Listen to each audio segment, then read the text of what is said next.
हज़रात, कैसे हैं यार? ठीक ठाक है, फिट फाट है। We are finally back with other vlog. और आज की इस वीडियो के अंदर we will be discussing about the admissions of commerce university. जी बिल्कुल, आज की इस वीडियो के अंदर ना सिर्फ हम इस्लामाबाद कैंपस बल्कि इसके अलावा लाहौर, बिहाड़ी, अटक, एबटाबाद, वाह और साहिवाल कैंपस के बारे में भी बात करने जा रहे हैं। और एडमिशंस कब ओपन हो रहे हैं, लास्ट डेट कब है एडमिशंस की, कब आपको मेरिट लिस्ट डिस्प्ले होंगी, कब आपका टेस्ट होगा और आपके कमेंसमेंट ऑफ क्लासेस कब होंगी। आज की इस वीडियो में सारी चीज़ों को कवर करेंगे। तो चैनल को सब्सक्राइब और बेल आइकन को प्रेस लाजमी कर लें। और इसी के साथ साथ एक और चीज़ ये कि ये वीडियो और इस वीक में आने वाली बाकी वीडियोस आप लोगों के लिए बहुत ही ज़्यादा इंपॉर्टेंट होने जा रही हैं, क्योंकि ये वीडियोस देखने के बाद आपको एक चीज़ तो जनाब क्लियर होने जा रही है कि आपको पता चल जाएगा कि मेरा कौन सी यूनिवर्सिटी में एडमिशन हो सकता है और किस डिग्री में जो है वो आराम से एडमिशन हो सकता है। चैनल को सब्सक्राइब और बेल आइकन को प्रेस लाजमी कर लीजिएगा। तो सबसे पहले बात ये स्टार्ट करते हैं कि इस दफ़ा कॉमसेट्स वालों ने एक अच्छी चीज़ जो है वो इनिशिएट की है। वो ये की है कि आप अगर प्री मेडिकल स्टूडेंट हैं, यानी कि अगर आपने इंटरमीडिएट या एफएससी में प्री मेडिकल पढ़ी है, तो आप इन डिग्रीज में भी अप्लाई अब कर सकते हैं। पहले आप नहीं कर सकते थे, लेकिन अब आप इन डिग्रीज में भी अप्लाई कर सकते हैं। वो डिग्रीज कौन कौन सी हैं वो हमारे पास आ जाता है। सबसे पहले बीएस कंप्यूटर साइंस, उसके बाद BS software engineering, BS data science, BS artificial intelligence, BS cyber security और बीएस डाटा साइंस। ये वो डिग्रीज हैं कि अगर आप प्री मेडिकल के भी स्टूडेंट हैं, उसके बावजूद आप इन डिग्रीज में बैचलर्स के लिए यानी कि अंडर ग्रेजुएट के लिए अप्लाई कर सकते हैं।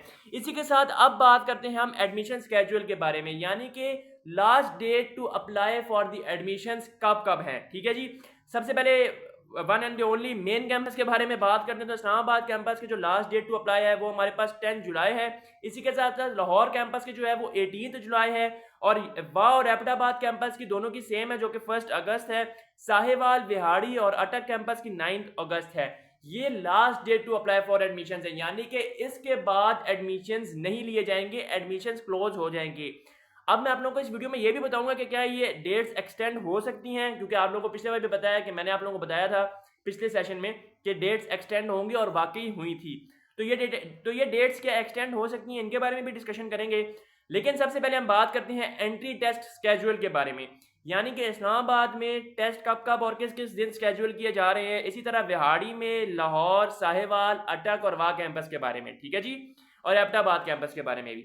इस्लामाबाद कैंपस में जो है वो टोटल 3 टेस्ट कंडक्ट किए जाएंगे। पहला टेस्ट जो है वो आपका 30 जून यानी कि 30 जून 2024 को कंडक्ट किया जाएगा। दूसरा टेस्ट जो है वो 20 जुलाई 2024 को कंडक्ट किया जाएगा। और तीसरा टेस्ट जो है वो 21 जुलाई 2024 को कंडक्ट किया जाएगा। ठीक है जी, ये बात मैंने की है इस्लामाबाद कैंपस के बारे में। अब बात करते हैं लाहौर कैंपस के बारे में। लाहौर कैंपस में टोटल 3 टेस्ट कंडक्ट किए जाएंगे। पहला टेस्ट जो कंडक्ट किया जाएगा वो किया जाएगा 14 जुलाई 2024 यानी कि 14 जुलाई 2024। दूसरा टेस्ट जो कंडक्ट किया जाएगा वो कंडक्ट किया जाएगा 27 जुलाई 27 जुलाई। और तीसरा टेस्ट जो कंडक्ट किया जाएगा वो कंडक्ट किया जाएगा 28 जुलाई यानी कि 28 जुलाई 2024। अब बात करते हैं वाह कैंपस के बारे में। अब मैं जो आप लोगों को डेट्स बताने जा रहा हूँ, ये वाह कैंपस, बिहाड़ी कैंपस, साहिवाल कैंपस और एबटाबाद कैंपस इसके लिए, यानी कि इनकी डेट्स सेम ही हैं। ठीक है जी, तो सबसे पहला जो है वो आपको 14 जुलाई, ठीक है, यानी कि 14 जुलाई 2024। उसके बाद जो टेस्ट कंडक्ट किया जाएगा वो किया जाएगा 28 जुलाई। ये भी 3 ही टेस्ट कंडक्ट करेंगे, ठीक है जी। और इसके बाद जो तीसरा टेस्ट कंडक्ट किया जाएगा वो किया जाएगा 11 अगस्त को। ये चीज़ आप लोगों को समझ आ गई होगी। अब एक बहुत ही इंपॉर्टेंट सवाल जो कि आप लोगों ने मेरे से पूछा और मैंने समझा कि मैं इसका आंसर वीडियो में ही करूंगा।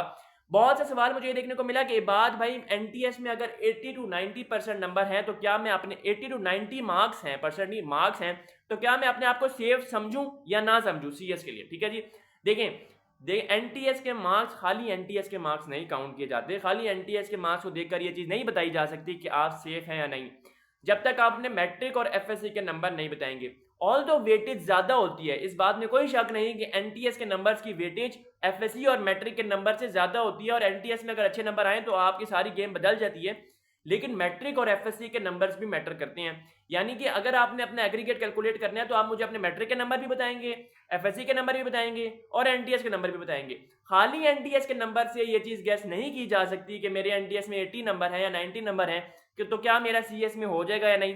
तो अगर आप लोगों ने भी अपना मेरिट कैलकुलेट करवाना है तो आप कमेंट सेक्शन में अपने मैट्रिक, एफएससी और एनटीएस के नंबर बताएं और आप ये बताएं कि आप कौन से डिजायर्ड यूनिवर्सिटी या डिजायर्ड डिग्री में एडमिशन लेना चाह रहे हैं। अब बात करते हैं कि इन डिग्रीज और इन यूनिवर्सिटीज में कौन सी ऐसी यूनिवर्सिटीज़ हैं जिनमें खाली 2 मेरिट लिस्ट इशू होंगी या जिनमें खाली 1 मेरिट लिस्ट इशू होगी? क्या ऐसा पॉसिबल है या नहीं? देखें, सबसे पहले तो ये चीज़ आप क्लियर कर लें कि लाहौर कैंपस में 2 ही मेरिट लिस्ट इशू होने जा रही हैं। ये चीज़ आप मेरे से लिख लें, ठीक है जी? अगर तीसरी मेरिट लिस्ट इशू होती है, तो वो सिर्फ़ in the case of that होगा कि अगर कोई बच्चे जो है या तो वो छोड़कर चले जाते हैं या फिर वो अपना एडमिशन रिटर्न करवा लेते हैं। अच्छा, ये भी बहुत सारा सवाल मुझे देखने को मिला कि बाद भाई अगर मेरे होल एफएससी में 60% से कम नंबर आते हैं, तो क्या मेरा एडमिशन कैंसिल कर दिया जाएगा या एडमिशन मेरा रहेगा? देखें, आपका एडमिशन तो कैंसिल कर दिया जाएगा और अगर मेरा एडमिशन कैंसिल कर दिया जाएगा तो मुझे फ़ीस रिफंडेबल होगी या नहीं होगी? फ़ीस रिफंडेबल होती है, लेकिन इसकी डिफरेंट कैटेगरीज़ हैं। कैटेगरी ए ये है कि अगर आप कमेंसमेंट ऑफ क्लासेस से लेकर 1 हफ्ते तक अपनी फ़ीस को रिफंड करवाते हैं, तो एडमिशन फ़ीस तो देखें किसी सूरत रिफंडेबल नहीं है, जो कि 22-25 हज़ार रुपए है, वो किसी सूरत भी रिफंडेबल नहीं है, वो आपको कभी भी रिफंड नहीं होगी।